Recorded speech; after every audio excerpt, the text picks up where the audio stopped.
الله أكبر الله أكبر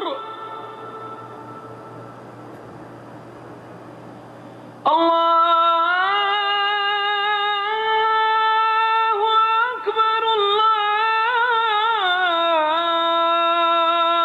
أكبر أشهد أن لا إله إلا الله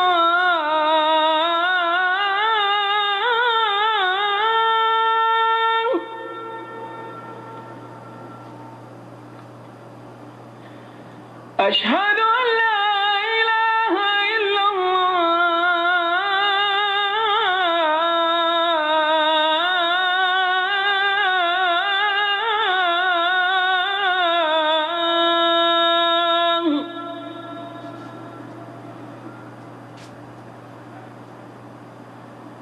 أشهد أن محمدًا رسول الله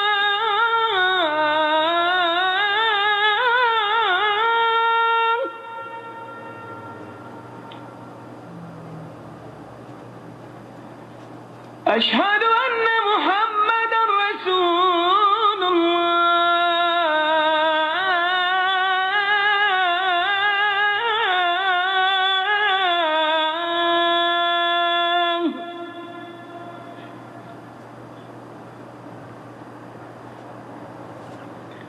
حي على الصلاة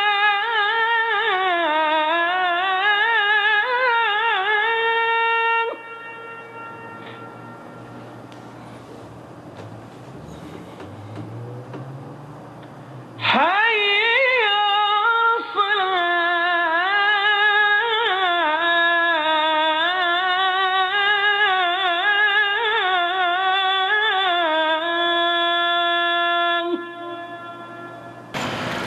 إن الحمد لله نحمده ونستعينه ونستغفره ونعوذ بالله من شرور أنفسنا ومن سيئات أعمالنا من يهده الله فلا مضل له ومن يضلل فلا هادي له وأشهد أن لا إله إلا الله وحده لا شريك له وأشهد أن محمدًا عبده ورسوله أما بعد فإن خير الحديث كتاب الله وخير الهدي هدي محمد صلى الله عليه وسلم وشر الأمور محدثاتها وكل محدثة بدعة وكل بدعة ضلالة وكل ضلالة في النار رب اشرح لي صدري ويسر لي أمري واحلل عقدة من لساني يفقهوا قولي رب أعوذ بك من همزات الشياطين وأعوذ بك رب أن يحضرون أعوذ بالله السميع العليم من الشيطان الرجيم قل إنما أنا بشر مثلكم يوحى إلي أنما إلهكم إله واحد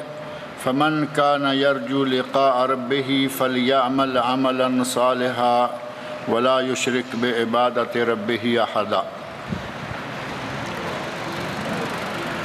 اللہ رب العزت نے بنی نوع انسان کی رہنمائی اور ہدایت کے لیے آسمان سے کتابیں نازل فرمائیں اور بنی نوع انسان میں سے ہی انبیاء اور رسل کا ایک سلسلہ شروع فرمایا۔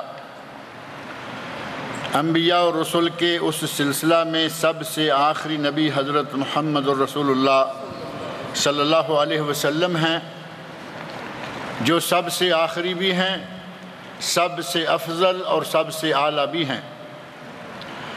انبیاء کرام میں سے کسی نبی کی تنقیص کرنا، کسی نبی کی ذات کو ناقص قرار دینا قطعاً جائز نہیں ہے، لیکن فرق مراتب بعض انبیاء کو اللہ رب العزت نے بعض مراتب عطا فرمائے اور بعض کو وہ درجات عطا نہیں فرمائے، یہ اللہ رب العزت کی اپنی تقسیم ہے۔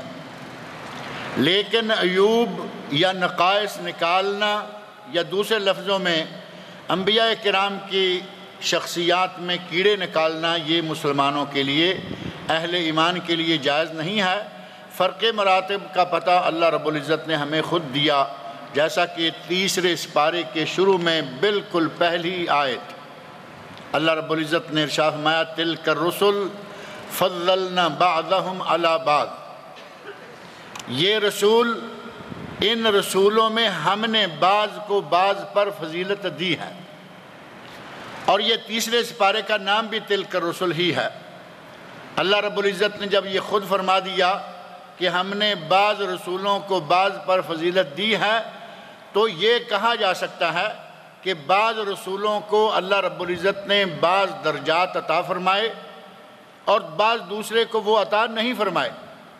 لیکن یہ کہنا کہ فلاں میں کوئی عیب تھا، نعوذ باللہ کوئی کمی تھی، کوتاہی تھی، اس طرح کی بات جو ہے وہ نہیں کرنی چاہیے، بلکہ ہمارا ایمان ہے لا نفرق، ہم فرق نہیں کرتے، انبیاء کرام میں ہم تفریق نہیں کرتے، ہم تمام انبیاء پر مطلقاً ایمان رکھتے ہیں کہ سارے کے سارے انبیاء اللہ کے فرستادہ، اللہ کے بھیجے ہوئے، اللہ کے مبعوث کردہ ہیں، سارے انبیاء اللہ کے مبعوث کردہ ہیں۔ اور اس ایمان کے ساتھ جس نبی کا اللہ نے قرآن کریم میں ذکر فرمایا ہے اس کا احترام کے ساتھ ذکر کرنا، اور معروف ہے کہ قرآن کریم میں 25 انبیاء کرام کا تذکرہ، 18 انبیاء کرام کا تو صرف ایک رکوع میں، یعنی چند آیات میں اکٹھے ہی تِلْكَ حُجَّتُنَا، اس رکوع میں 18 انبیاء کرام ہیں جن کا اللہ رب العزت نے ایک آدھ صفحے کے اندر ہی ذکر فرما دیا، اور ان 18 انبیاء کا ذکر کرنے کے بعد فرمایا کہ اگر یہ نبی بھی شرک کرتے وَلَوْ أَشْرَكُوا لَحَبِطَ عَنْهُمْ مَا كَانُوا يَعْمَلُونَ، اگر کبھی یہ نبی بھی شرک کرتے تو ان کے سارے اعمال برباد ہو جاتے۔ شرک کی قباحت کا اندازہ کریں کہ اپنے بڑے بڑے عظیم انبیاء، اپنے بڑے بڑے مرتبوں والے نبیوں کا ذکر کیا اور فرما دیا کہ وَلَوْ أَشْرَكُوا، اگر یہ شرک کرتے لَحَبِطَ عَنْهُمْ مَا كَانُوا يَعْمَلُونَ، تو ان کے سارے اعمال برباد ہو جاتے۔ اور عام انبیاء تو عام ہیں، خود نبی اکرم صلی اللہ علیہ وسلم جو امام الانبیاء والرسل ہیں، تمام نبیوں کے امام، تمام نبیوں کے سردار، آپ سے خطاب کر کے فرمایا وَلَقَدْ أُوحِيَ إِلَيْكَ وَإِلَى الَّذِينَ مِن قَبْلِكَ، آپ کی طرف بھی اور پہلے انبیاء کی طرف بھی یہ وحی کی جا چکی ہے۔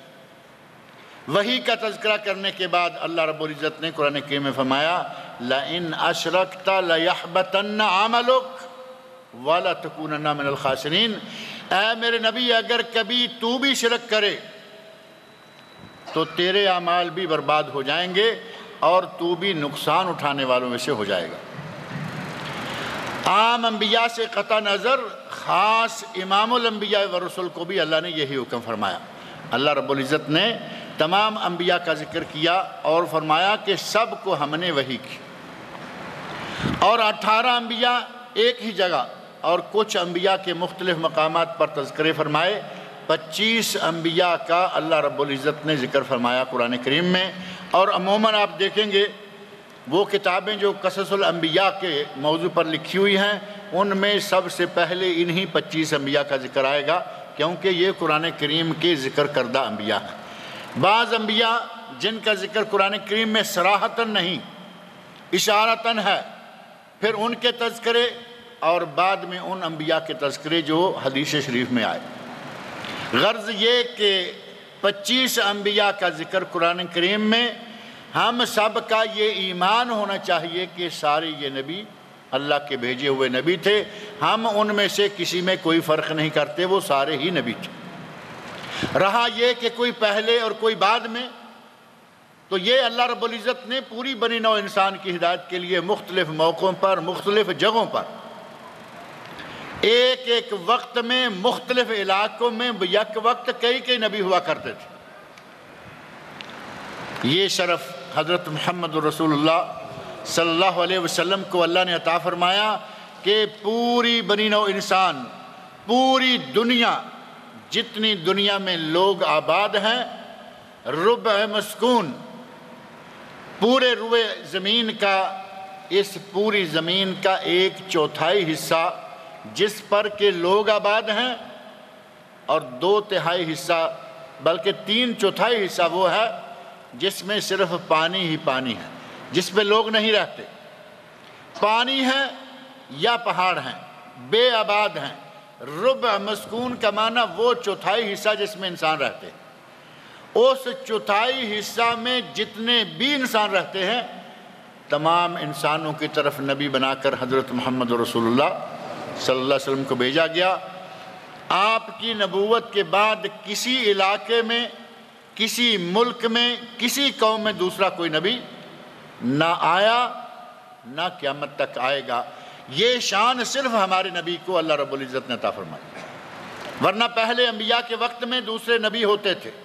پہلے انبیاء کا علاقہ یہاں ایک نبی، کچھ دوسرے علاقے میں جا کر کوئی دوسرا نبی، لیکن نبی صلی اللہ علیہ وسلم کو اللہ نے الی کافۃ الناس انا ارسلناک شاہدا و مبشرا و نذیرا و داعیا الی اللہ باذنہ و سراجا منیرا، اور آپ کو اللہ رب العزت نے رحمت للعالمین، تمام جہانوں کے لیے رحمت، اور کافۃ للناس بشیرا و نذیرا، تمام انسانوں کے لیے ڈرانے والا اور خوشخبریاں دینے والا بنا کر بھیجا۔ یہ عظمت صرف نبی اکرم صلی اللہ علیہ وسلم کو حاصل ہے، پہلے انبیاء کو یہ مقام حاصل نہیں تھا، لیکن وہ نبی ہیں اللہ کے، اور ہمارا اس بات پر ایمان ہے۔ کسی کا ذکر قرآن کریم میں آیا تو، اور اگر نہیں آیا تو بھی ہم تمام نبیوں کو نبی مانتے ہیں۔ نبی اکرم صلی اللہ علیہ وسلم سے ایک ارشاد مروی ہے، صحابہ نے پوچھا یا رسول اللہ کتنے نبی گزرے ہیں، کل کتنے نبی گزرے ہیں؟ تو نبی صلی اللہ علیہ وسلم نے اس حدیث کی روح سے آپ نے فرمایا کہ 1,100,000 و 24,000 1,24,000 انبیاء کرام گزرے۔ اور اس حدیث کی سند پر چونکہ کلام کیا گیا ہے، کہا جاتا ہے کہ کم و بیش 1,24,000 انبیاء، اور ان 1,24,000 انبیاء میں سے 315 رسول تھے۔ اب نبی اور رسول بظاہر ہمارے لیے کوئی فرق نہیں ہے، لیکن نبی اور رسول میں تھوڑا سا فرق ہے۔ اس موٹے سے فرق کو اہل علم نے اس طرح بیان فرمایا ہے کہ ہر رسول نبی ہوتا ہے لیکن ہر نبی رسول نہیں ہوتا، یعنی عموم اور خصوص۔ ہر رسول نبی بھی ہوتا ہے لیکن ہر نبی رسول نہیں ہوتا۔ اس کا معنی یہ ہوا کہ رسول کا درجہ ذرا نبی سے بڑا ہے۔ نبی کو اللہ رب العزت نے اپنا نبی منتخب کیا اور رسول کو ایک درجہ اور دیا کہ یہ رسالت آگے بھی لوگوں کو پہنچانی ہے۔ ہر رسول نبی ہوتا ہے لیکن ہر نبی رسول نہیں ہوتا۔ اس فرق کے ساتھ اللہ رب العزت نے 315 رسول اور 1,24,000 انبیاء، جن میں 315 بھی شامل ہیں، اتنی کثیر تعداد کو اللہ نے ہماری رہنمائی کے لیے بھیجا۔ جس علاقے میں جس قسم کے، جس زبان کے نبی کی ضرورت تھی، اللہ رب العزت نے ان کی طرف وہی نبی بھیجا۔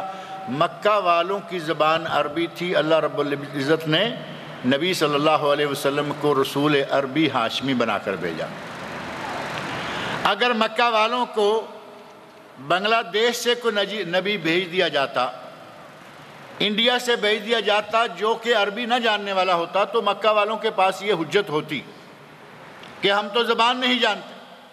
اللہ رب العزت نے ان میں سے انہی کی نسل، انہی کا خاندان، انہی میں سے نبی بنا کر بھیجا کہ کسی کے پاس یہ حجت نہ رہے کہ ہم تو اسے جانتے ہی نہیں۔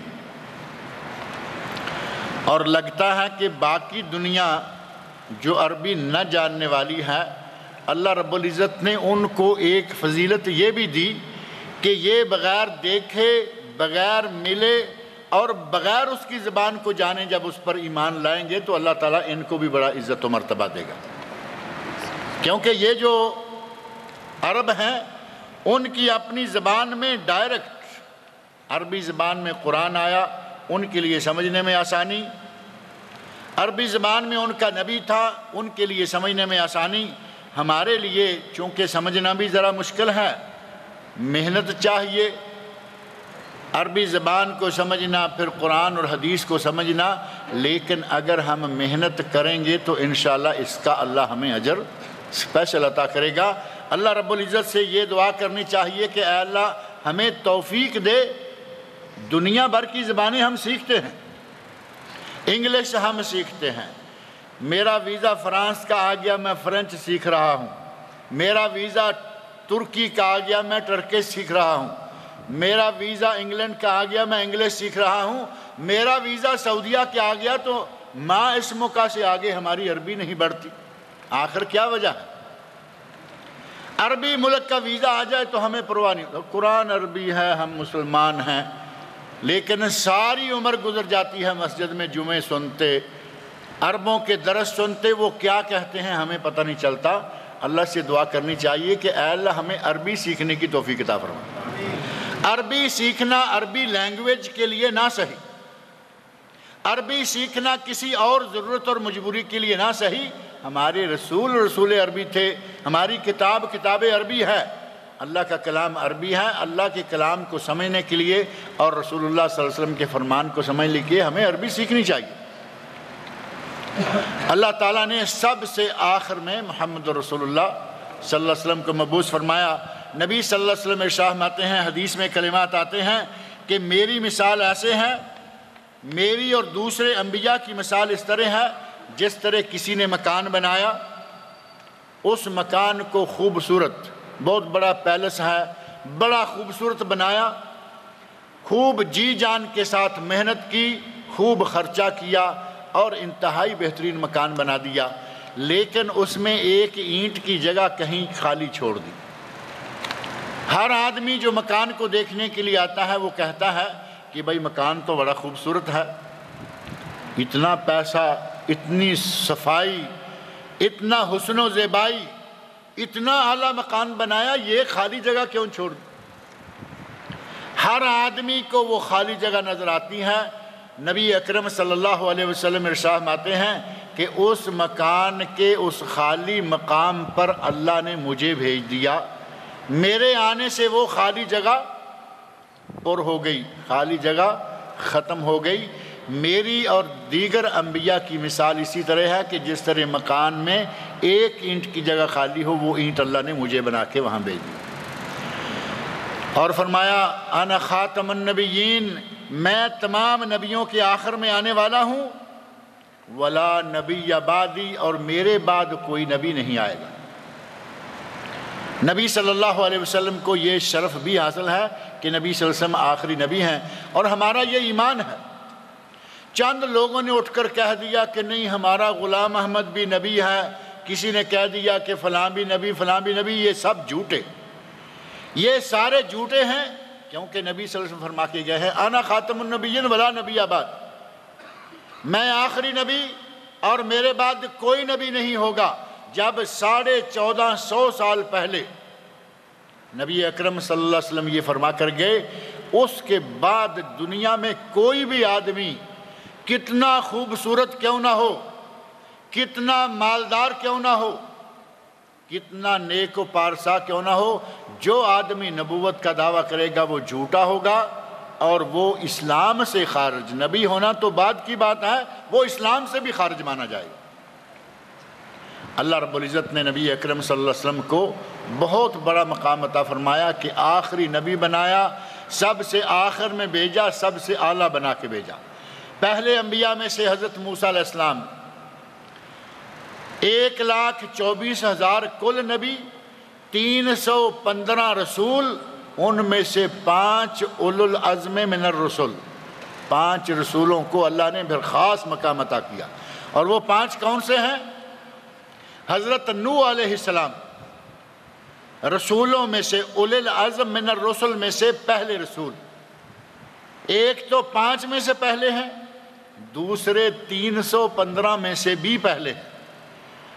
سب سے پہلے رسول حضرت نوح علیہ السلام تھے، آدم علیہ السلام نبی تھے، پہلے نبی آدم علیہ السلام اور پہلے رسول نوح علیہ السلام۔ پہلے نوح علیہ السلام، دوسرے نمبر پر حضرت ابراہیم خلیل علیہ السلام، اس کے بعد حضرت موسیٰ علیہ السلام، چوتھے نمبر پر حضرت عیسیٰ علیہ السلام، اور آخر میں حضرت محمد رسول اللہ صلی اللہ علیہ وسلم۔ ان 5 نبیوں کو اللہ رب العزت نے فرمایا اولو العزم من الرسل، یہ رسولوں میں سے بھی اعلیٰ رسول تھے۔ تیسرے سپارے میں جو اللہ نے فرمایا تلک الرسل فضلنا بعضهم علی بعض، یہ بات سمجھ میں آتی ہے یا نہیں؟ 1,24,000، پھر 315، پھر 5، اور پھر 5 میں سے 1 آخری۔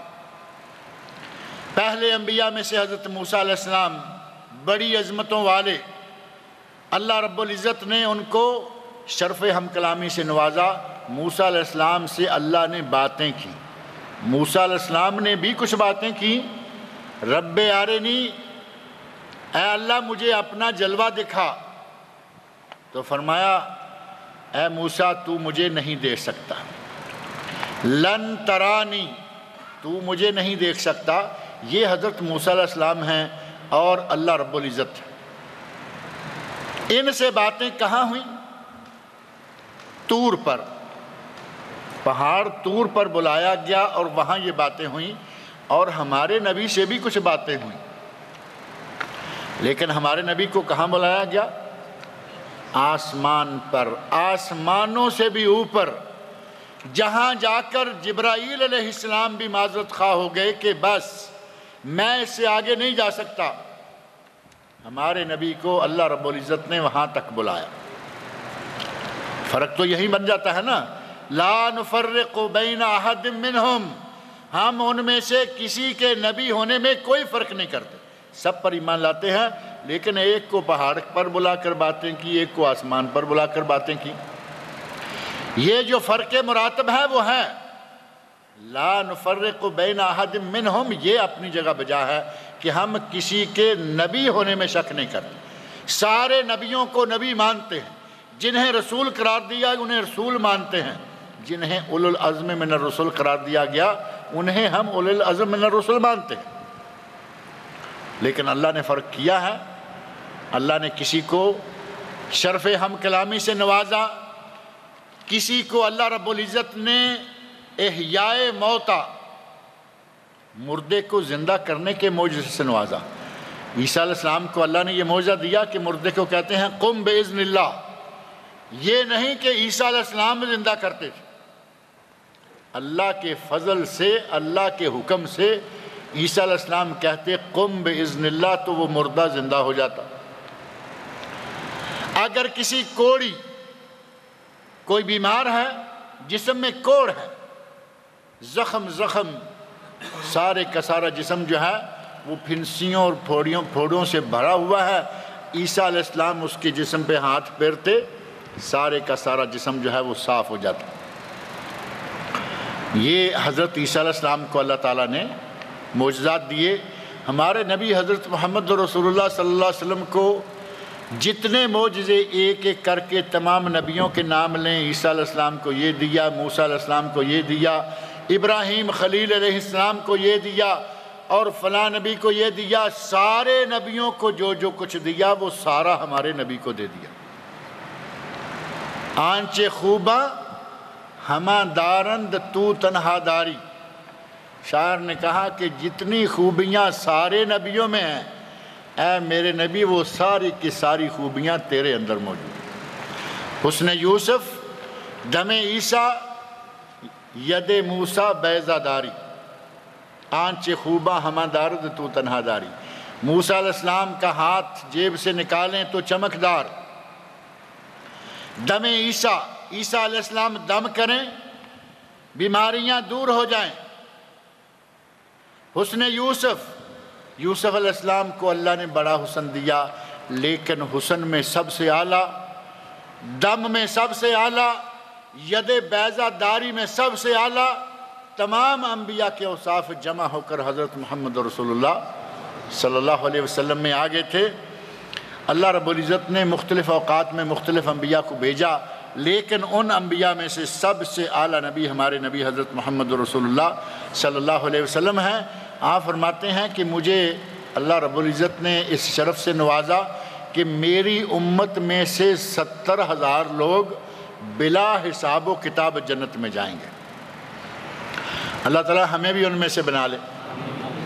اللہ تعالیٰ سے کوئی دور نہیں ہے کہ ان 70,000 میں سے ہمیں بھی بنا لے، لیکن یہ عدد صرف 70,000 تک نہیں ہے، یہ عدد بہت بڑا، آگے دیکھیں کتنا بنتا جاتا ہے۔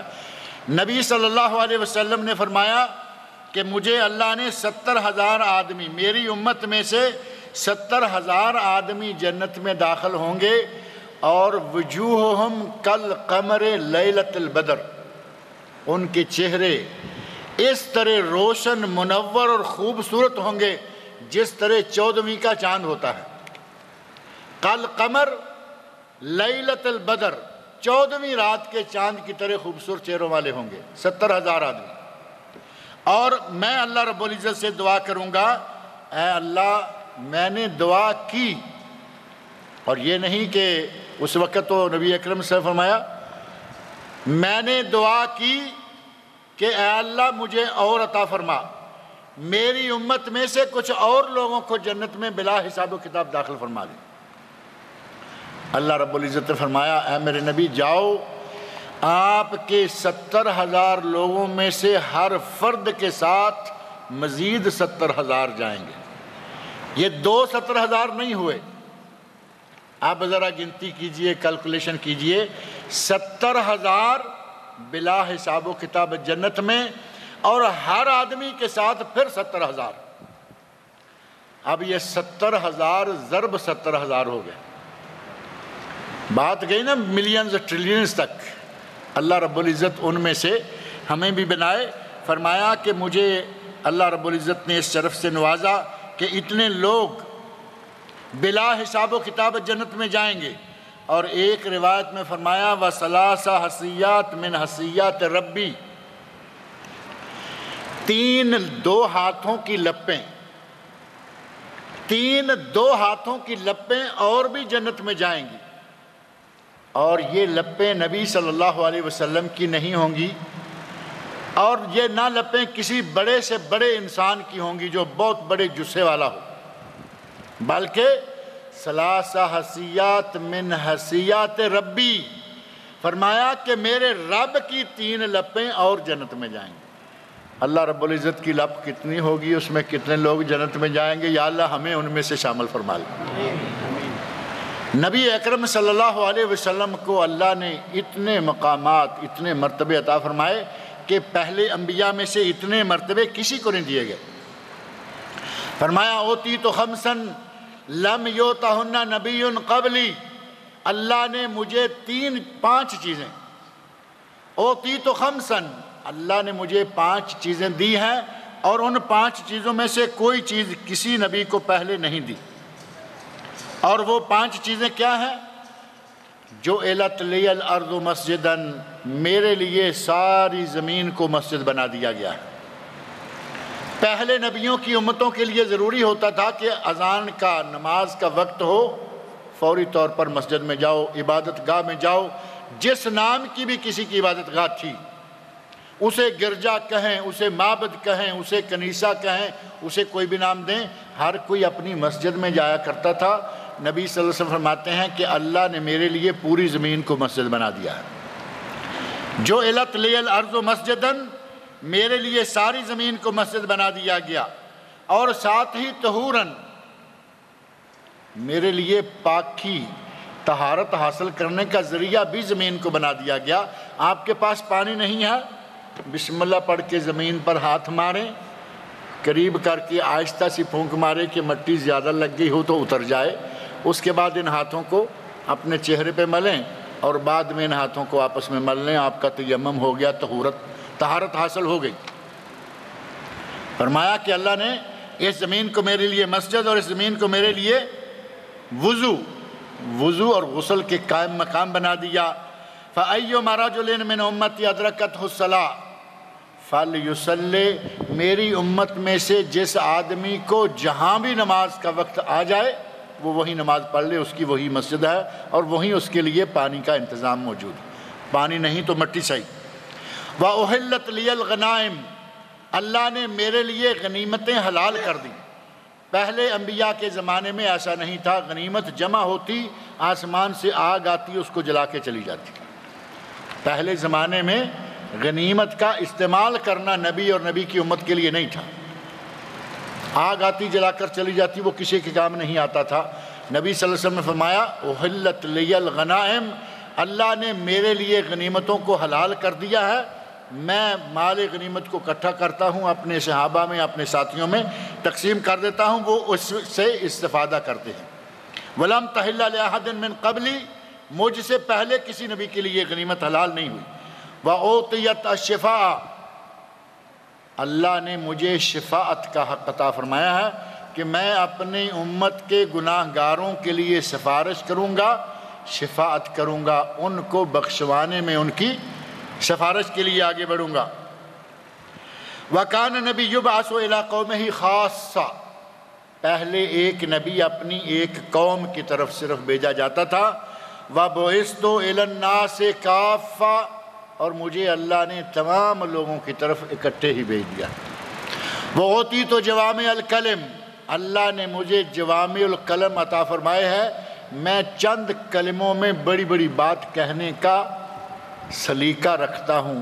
اللہ نے مجھے توفیق دی ہے کہ میں چند کلمات میں بہت بڑی بات کو بیان کر سکتا ہوں۔ نبی اکرم صلی اللہ علیہ وسلم کی اس حدیث اوتیت جوامع الکلم، اس حدیث کو، اس کے معنی مفہوم کو سمجھانے کے لیے علماء کرام نے باقاعدہ چیپٹر اور کتابیں لکھی ہیں کہ نبی صلی اللہ علیہ وسلم کی یہ حدیث پڑھ لیں، ایک لفظ، دو لفظ، تین لفظ، لیکن اس کی شرح میں طول و طویل باتیں لکھی گئیں۔ کہا کہ یہ دیکھیں نبی اکرم صلی اللہ علیہ وسلم فرمایا کہ مجھے جوامع کلم عطا کیے گئے ہیں، اور یہ جوامع کلم ہے الدین والنصیحہ۔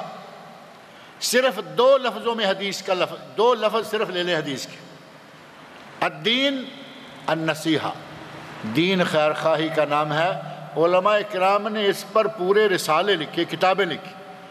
اس طرح کوئی ایک حدیث نہیں، بہت ساری حدیثیں ہیں، الدین النصیحہ، الدین یسر، اور دیگر حدیث۔ نبی اکرم صلی اللہ علیہ وسلم کو اللہ رب العزت نے بے شمار فضائل و برکات سے نوازا۔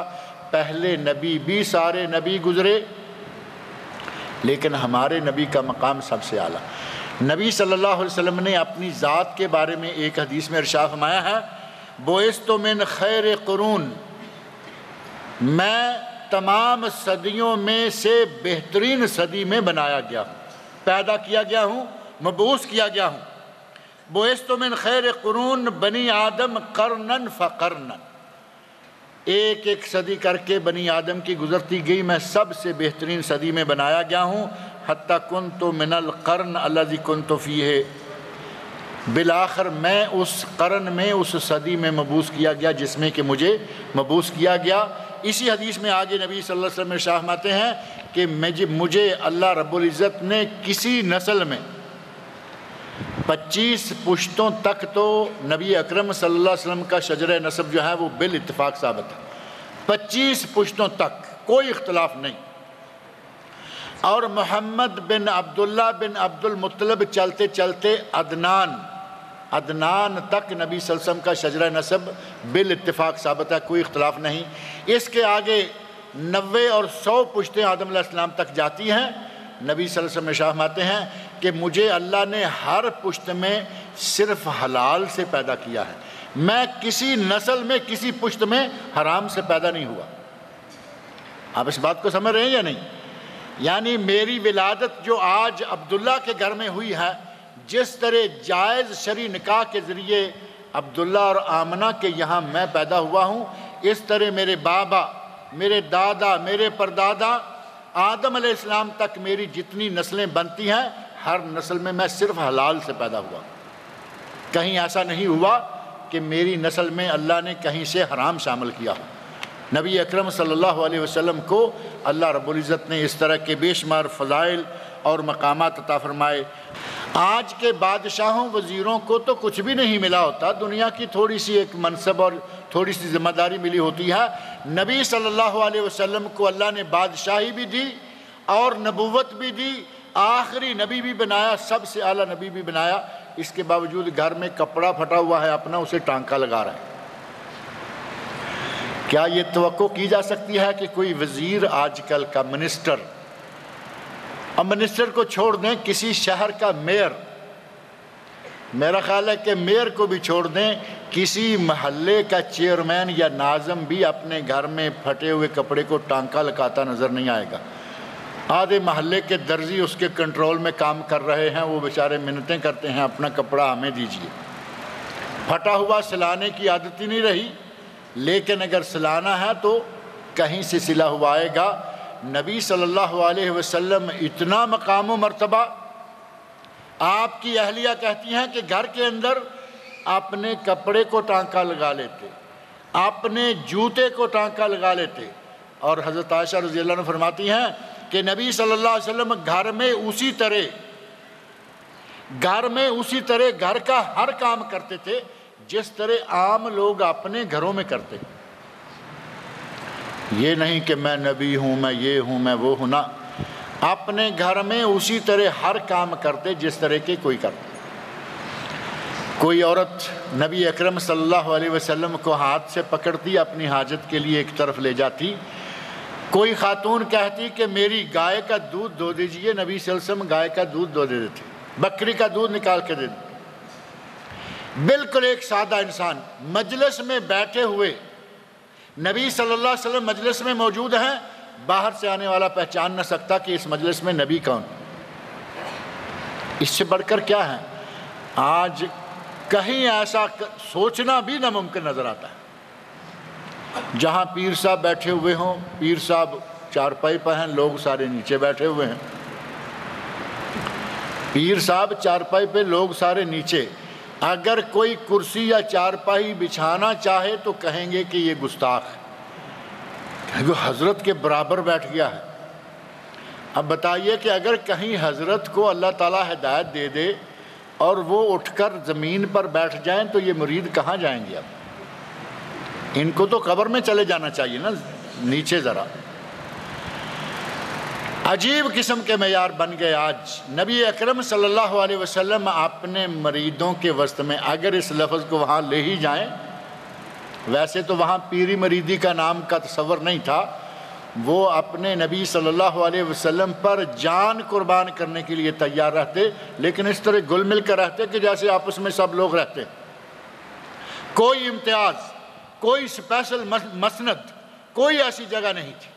درمیان میں بیٹھے ہوتے، باہر سے آنے والے کو پوچھنا پڑتا کہ تم میں سے محمد کون ہے، صلی اللہ علیہ وسلم نبی کون ہے۔ اسے یہ پتہ نہ چلتا کہ ان بیٹھے ہوئے لوگوں میں سے نبی کون بیٹھا ہوا ہے۔ جس طرح سب کے کپڑے ویسے نبی کے کپڑے، جس طرح سب کی صورتحال نظر آتی ویسے ہی نبی بھی ساتھ میں بیٹھے ہوئے ہیں۔ نبی اکرم صلی اللہ علیہ وسلم کو اللہ تعالیٰ نے بہت مقام، بڑے مرتبے عطا فرمائے۔ اس سب کے باوجود فرمایا کہ اے میرے نبی یہ کہہ دو انما انا بشر مثلکم، میں تمہاری طرح کا بشر ہوں۔ ہمارے نبی صلی اللہ علیہ، ہمارے نبی کے فضائل بیان کرتے ہوئے ہمارے مولوی حضرات تھکتے نہیں۔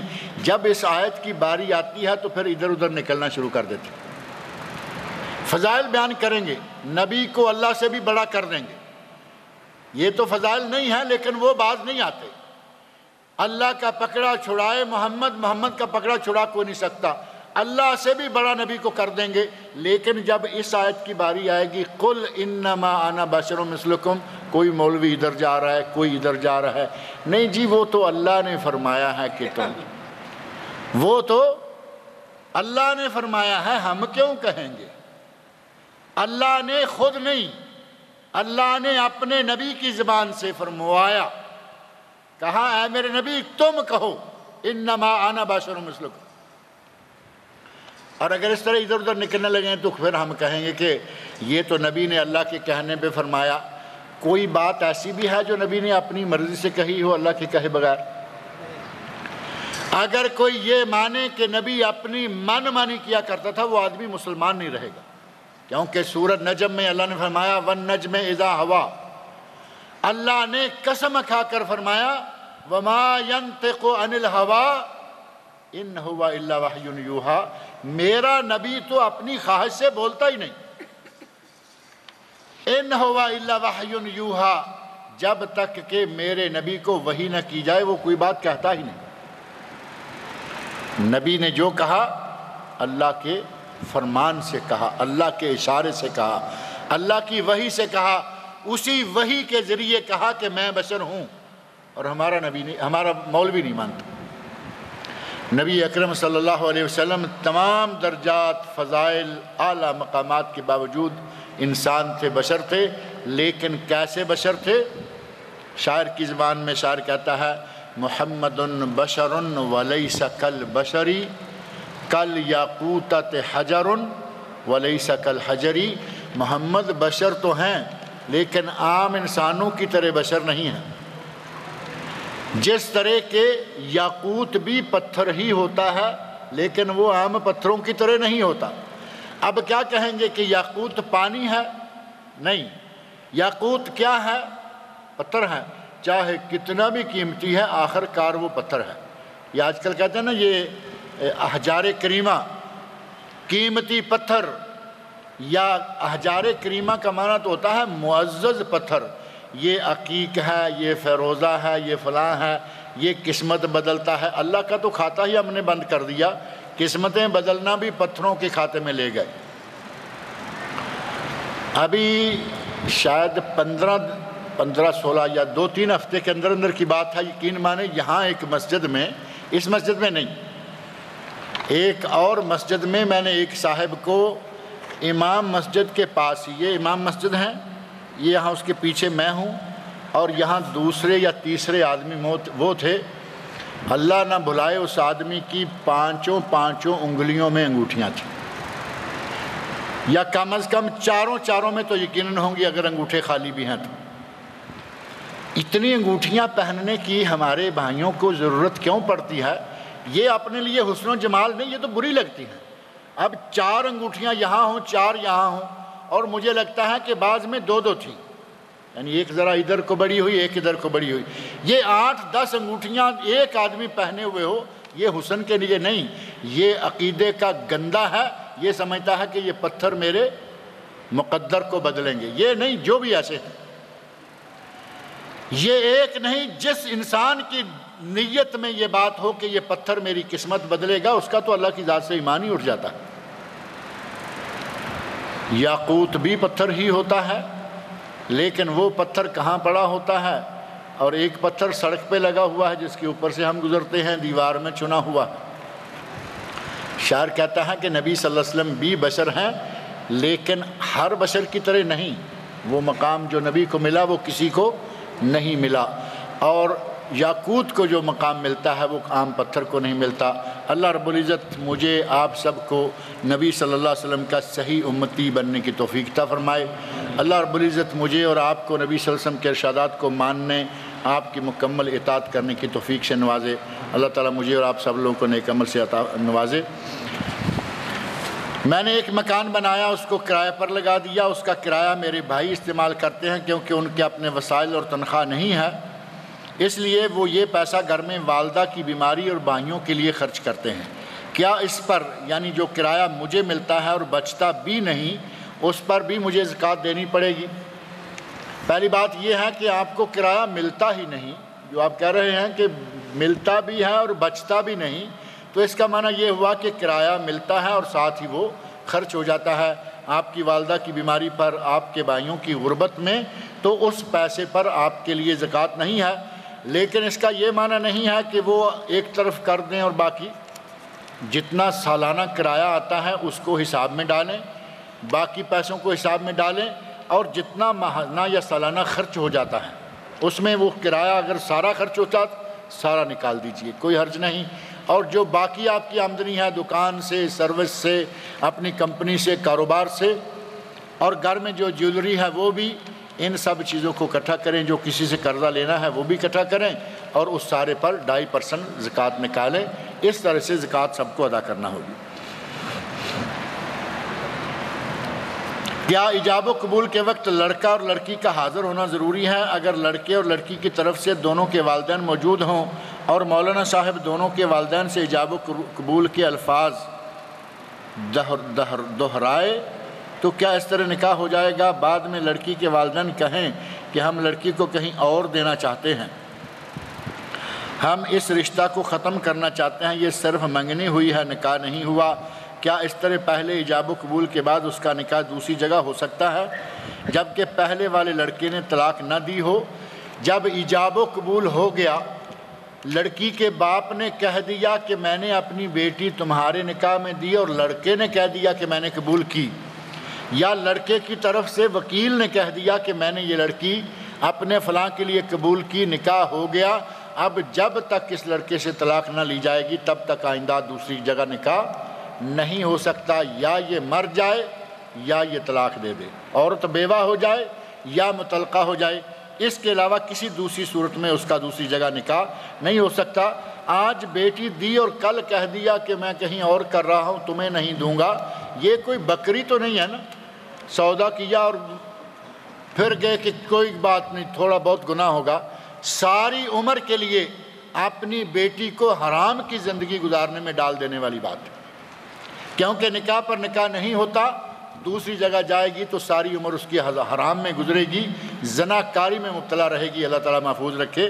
یہ بہت بڑی بات ہے، لہٰذا اسے اتنا ایزی نہ لیا جائے کہ ٹھیک ہے جیسے کوئی جانور بیچ دیتے ہیں، مکر جاتے ہیں، پیسے زیادہ مل رہے ہیں وہاں سے لے لیں گے۔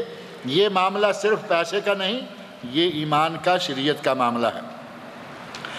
اگر امام آخری اتحیات میں بیٹھا ہو تو بعض مقتدی امام کے سلام پھیرنے کا انتظار کرتے ہیں، وہ غلط کرتے ہیں، انہیں چاہیے کہ امام کے ساتھ شامل ہو جائیں چاہے وہ اتحیات میں کیوں نہیں بیٹھا ہوا، کیونکہ نبی صلی اللہ علیہ وسلم ارشاد فرماتے ہیں کہ جب کوئی مسجد میں آئے، امام کو جس حال میں پائے وہ اسی کے ساتھ شامل ہو جائے۔ اب اتحیات بیٹھتا کیا، رکوع ہو گیا، رکوع سے سمع اللہ لمن حمدہ کسی نے کہہ دیا، چوتھی رکعت یا تیسری رکعت یا دوسری، فجر کی، مغرب کی اور دوسری نمازوں کی، آخری رکعت کے رکوع سے اٹھ جائیں تو ہمارے بھائی پیچھے ہو کے کھڑے ہونا شروع ہو جائیں، پیچھے ہٹ جاؤ جی، اب ہماری کچھ اور سواریاں آئیں گی تو نئی جماعت کرائیں گے، اس طرح نہیں، اس کے ساتھ شامل ہو جائیں، جو ملے وہ اس کے ساتھ پڑھ لے، بعد میں اٹھ کے نماز کو پورا کر لے، انتظار کرنا ثابت نہیں ہے۔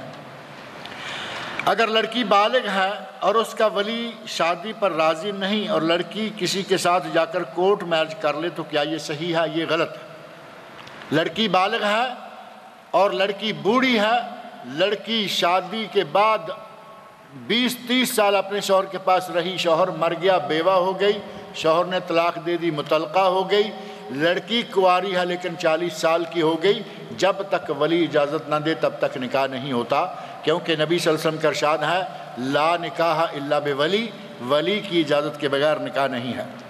ہمارے یہاں جو رواج ہے پاک و ہند میں کہ گھر سے بھاگ گئی، کسی کو ساتھ لیا اور کہا کہ یہ میرے ابا ہیں، وہ چاہے تانگے کا کوچوانی کیوں نہ ہو، کہا کہ یہ میرے ابا ہیں، انہوں نے نکاح پڑھا دیا اور ڈگری جاری کر دی کہ یہ میاں بیوی ہیں، یہ نکاح نہیں ہوتا، شریعت کی روح سے ولی کی رضامندی ضروری ہے۔ ایک وقت ایسا آئے گا جب مسلمان دوسرے مسلمان کے ساتھ قتال کرے گا، کیا نبی صلی اللہ علیہ وسلم کی ایسی کوئی حدیث ہے؟ میرے ذہن میں اس وقت ایسی کوئی حدیث نہیں ہے کہ مسلمان مسلمان سے قتال کرے گا۔ میرے ساتھ روم میں شیعہ رہتا ہے، اللہ تعالیٰ آپ کی حفاظت فرمائے، کیونکہ انہیں کوئی اور روم ملتا ہی نہیں ہوگا، اس کے ساتھ جڑ کے رہ رہے ہیں، وہ نبی کی بیویوں کو گالیاں دے اور یہ ساتھ بیٹھے ہیں، وہ نبی کے صحابہ کے خلاف بکواس کرے اور یہ ساتھ بیٹھ کے کھانا کھاتے ہیں۔ اللہ تعالیٰ آپ کو اپنی حفاظت میں رکھے اور ہدایت بھی عطا فرمائے۔ کیا دنیا میں اور کوئی روم اور کوئی جگہ نہیں رہ گئی کہ آپ کو اس کے ساتھ ہی رہنا پڑ رہا ہے؟ جگہ بدلیے، یا کم از کم پھر اسے اپنا نبی صلی اللہ علیہ وسلم کی بیویوں اور صحابہ کا احترام کرنے والا اہل سنت بنائیے۔ اگر اس کو ساتھ ملا کے کچھ آپ کر رہے ہیں تو ٹھیک ہے، اور اگر وہ اپنی جگہ خوش ہے اور آپ اپنی جگہ خوش ہیں تو ایسی جگہ میں رہنا جائز نہیں ہے۔ کہتے ہیں کہ ہم اکثر ایک پلیٹ میں کھاتے ہیں، یہ تو معاملہ آگے بڑھتا جا رہا ہے۔ جب میں باہر سے روم میں جاتا ہوں تو میں سلام کرتا ہوں، وہ جواب دیتا ہے، وہ سلام کرتا ہے، میں جواب دیتا ہوں، وہ باقاعدگی سے نماز گھر میں پڑھتا ہے، مسجد نہیں جاتا، کبھی جمعہ کی نماز کے لیے مسجد چلا جاتا ہے، کیا میرا اس کو سلام کہنا اور ایک ساتھ ایک پلیٹ میں کھانا جائز ہے؟ یا وہ باقاعدگی سے تلاوت قرآن پاک بھی کرتا؟ آپ لاکھوں ان کی نیکیاں گنوائیے، نبی کی بیویوں کو گالیاں نکالتا ہے یا نہیں، اور نبی کے صحابہ کو گالیاں بکتا ہے یا نہیں، اس کے بعد وہ جتنی نیکیاں بھی کرتا ہے وہ ساری بیکار۔ ائمہ کرام سے پوچھا گیا کہ جو شخص نبی کے صحابہ کو دوسری بیویوں کو گالیاں نکالیں تو کیا کافر ہے؟ فرمایا گیا کہ نہیں، وہ واجب التعزیر ہے، گناہ کبیرہ کا مرتکب ہے۔ اور پوچھا کہ اگر حضرت عائشہ کو بھی گالیاں نکالے تو فرمایا وہ مرتد ہے۔ وہ مرتد کیوں ہے؟ وہ بھی بیوی، دوسریاں بھی بیوی یا صحابہ۔ تو فرمایا کہ عائشہ کے بارے میں اللہ نے قرآن میں آیات نازل کر کے بری کر دیا، اب بھی گالیاں نکالتا ہے تو یہ قرآن کا منکر ہے اور یہ مرتد ہے۔ اور کوئی شیعہ ایسا نہیں ہوگا جو حضرت عائشہ رضی اللہ عنہا کے بارے میں بد زبانی نہ کرے۔ آپ کس کے ساتھ کھانے کھا رہے ہیں؟ عقیقہ کرنا ضروری ہے، بچپن میں کسی مجبوری کے تحت نہ کر سکے تو کیا بڑی عمر میں کیا جا سکتا ہے؟ کیا قربانی کے حصے میں عقیقہ کر سکتا ہے؟ قربانی کے حصے میں عقیقہ نہیں کرنا چاہیے۔ نبی صلی اللہ علیہ وسلم نے جانور، بکری، بکرا، مینڈا، دمبا، جانوروں کا ذکر فرمایا ہے، جبکہ گائے اور اونٹ کا عقیقے میں ذکر نہیں آیا اور نہ نبی اکرم صلی اللہ علیہ وسلم کی سنت سے ثابت ہے۔ لہذا عقیقے میں وہ کریں۔ رہا یہ کہ عقیقہ کرنا سنت ہے، کرنا چاہیے، توفیق ہو تو ضرور کریں، اگر توفیق نہیں ہے تو اللہ تعالیٰ معاف کرنے والا ہے۔ اگر کسی کا بچپن میں عقیقہ نہیں ہوا، اسے اللہ نے توفیق دے دی، وہ خود اپنا عقیقہ کر لے، 2 بکرے ذبح کرے، اللہ کی راہ میں ثواب کمائے۔ ایک عورت نے ایک بکری حصہ پر کسی کو دی دیا، اس بکری سے 2 بچے ہیں، اس عورت کے حصہ آنے والے بچے کو اس نے قربانی کرنے کا ارادہ کر لیا۔ عورت جس نے قربانی کا ارادہ کیا ہے، انتہائی غریب ہے، جھونپڑی میں رہتی ہے، لوگوں کے گھروں میں کام کر کے گزارا کرتی ہے، بچے بھی بھیک مانگ کر وقت گزارتے ہیں۔ عورت کا خاوند کہتا ہے کہ اس بچے کو فروخت کر کے گھر کا خرچہ چلائیں۔ عورت نے چونکہ قربانی کا ارادہ کیا تھا، مسئلہ پوچھنا ہے کہ کیا قربانی کا ارادہ کر کے اس پر عمل کرے یا گھر کا خرچہ چلائے؟ بچے مانگ کر لاتے ہیں، گھر کا خرچہ چلانے کے لیے، 2 وقت کی روٹی کے لیے بچے مانگ کر لاتے ہیں۔ اس نے نیت کی ہوئی تھی قربانی کی، وہ نیت ختم کر کے اس کے پیسے جو ہے وہ اپنے بال بچوں پر خرچ کرے۔ اسلام میں اتنا زیادتی کہیں کسی موقع پر نہیں۔ یہ بچے جو بھوکوں مر رہے ہیں اور آدمی دوسروں کو دین کر رہا ہے، اپنے بچوں کو کھانا کھلائیے اور وہ نیت اللہ جانتا ہے، اس نیت پر انشاءاللہ آپ کو ثواب ملے گا۔ نبی صلی اللہ علیہ وسلم ارشاد ہیں کہ اگر کسی نے نیکی کی نیت کی، نیکی نہ کر سکا، 1 ثواب اسے کوئی ملے گا، اگر نیکی کر لے تو پھر 10، 70، 700 واللہ یضاعف لمن یشاء، اور جسے اللہ چاہے اس سے بھی زیادہ۔ اور کوئی برائی کرے، برائی کی نیت کرے تو اس کی برائی نہیں کی جائے گی، جب برائی کر لے تو 1 برائی کی جائے گی۔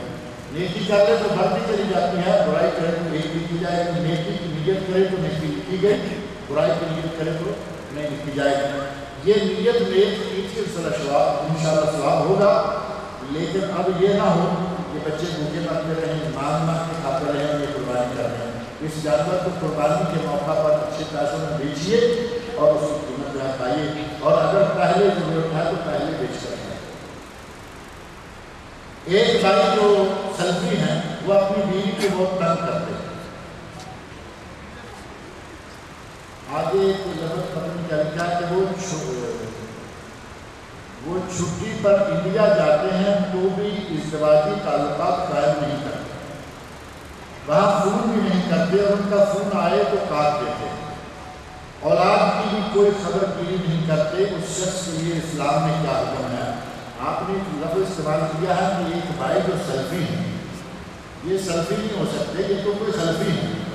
سلفی کا معنی ہے نبی اکرم صلی اللہ علیہ وسلم اور صحابہ کرام کی طرز پر زندگی گزارنے والا۔ کیا نبی صلی اللہ علیہ وسلم نے کبھی ایسا کیا؟ کسی صحابی سے ایسا ثابت ہے؟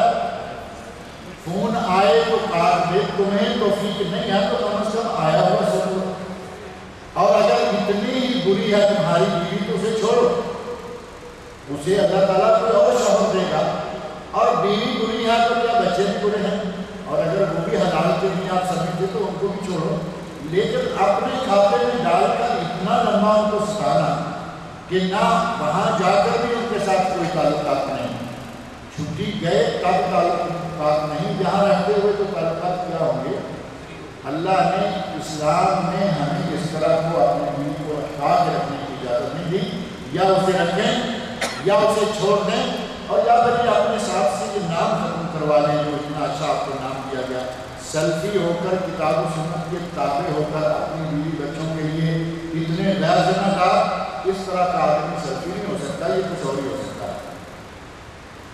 قوم عاد اور سمود کے گناہ کیا تھے، ان کی نافرمانی کیا تھی؟ قوم عاد اور سمود، قوم لوط، تینوں سعودی عرب کی زمین پر گزرے ہیں، تو اس میں سعودی عرب کا کوئی گناہ ہے؟ سعودی عرب میں گزرے ہیں، مدائن صالح میں تھی قوم سمود، اور ان کے گناہ کیا تھے؟ آپ ان کے گناہ کیوں گنوا رہے ہیں؟ آپ نے گنیے۔ حضرت عبداللہ بن مسعود رضی اللہ عنہ، انہیں پتہ چلا کہ مسجد میں لوگ ایک حلقہ بنا کے بیٹھے ہوئے ہیں اور سارے ایک آدمی کی زبان پر، سنن دارمی حدیث، ایک آدمی کہتا ہے کبرو، سارے شروع ہو جاتے ہیں اللہ اکبر اللہ اکبر اللہ اکبر، ہلیلو لا الہ الا اللہ، حمدو الحمدللہ۔ انہیں پتہ چلا، بھاگے ہوئے آئے، آگے کہتے ہیں کہ یہ تمہیں کیا ہو گیا ہے؟ ابھی تو نبی کے پہنے ہوئے کپڑے وسیلہ نہیں ہوئے، ابھی نبی کے استعمال کیے ہوئے برتن نہیں ٹوٹے اور تم کن بدعت میں گھس گئے؟ تو کہتے ہیں یا ابا عبد الرحمن، ان کی جرئت تھی، اے ابو عبد الرحمن، ہم نے تو برا ارادہ نہیں کیا، ہم کو صرف یہ نیکیاں گن رہے۔ انہوں نے فرمایا اپنے گناہ گنو، یہ انداز نیکیاں گننے کا نہیں ہے، نبی صلی اللہ علیہ وسلم نے اس طرح ہمیں ذکر کرنے کا حکم نہیں دیا، نہ یہ جائز۔ تو میرے بھائی، آپ ان کے گناہ گننے کی بجائے اپنے گناہ گنیے، اللہ تعالیٰ ہمیں ہمارے گناہوں کو معاف کرے۔ ان کے گناہ قرآن کریم کے اندر موجود ہیں، عاد، سمود، لوط، ان سب کے تذکرے، اور وہ طویل باتیں ہیں، کیا کیا گناہ تھے، وہ قرآن کریم پڑھا کریں، انشاءاللہ تعالیٰ اس میں سے تفصیل آپ کو مل جائے گی۔ اگر کوئی شخص ویسٹرن یونین ایجنٹ بنا، یہ ویسٹرن یونین میرے خیال پیسے بھیجنے والا ہے، پیسے بھیجنے والا ادارہ ہے، اور اس ویسٹرن یونین کا اصل اس کا ماں باپ کون ہے وہ آپ کو بھی معلوم ہوگا۔ یہ ویسٹرن یونین کا مطلب یہ ہے کہ یہ پاکستان، انڈیا، سعودی عرب، بنگلہ دیش کسی آدمی کی نہیں ہے، یہ ویسٹرن مغرب والوں کی ہے، مغرب میں یہودی ہیں یا عیسائی ہیں، اور 100% یقین کے ساتھ یہ بات بھی کہی جا سکتی ہے کہ ویسٹ میں رہنے والے مسلمانوں کی بھی یہ کمپنی نہیں ہے، یہ کمپنی معلوم ہے کہ یہ یہودی کمپنی ہے۔ اس کا ایجنٹ بن کر آپ کیا ثابت کرنا چاہتے ہیں کہ آپ اچھے کمانے والے ہیں، آپ کا ویسٹرن کے ساتھ بھی اچھے تعلق ہے؟ میرے بھائی، یہ سعودی کمپنیاں ہیں ساری، اگر کسی نے صرف پیسہ بھیجنا ہے، اپنا پیسہ کسی بھی بینک کے ذریعے بھیجے، یہ ہماری مجبوری ہے۔ جن لوگوں نے سود کے خلاف لکھا ہے، کتابیں لکھی ہیں، انہوں نے بھی کہا کہ یہ کچھ توکید، یعنی یوں کہے کہ یہ کچھ ایسی سروسز ہیں کہ ان سروسز کو کسی بھی کمپنی سے لے لینے میں کوئی حرج نہیں ہے۔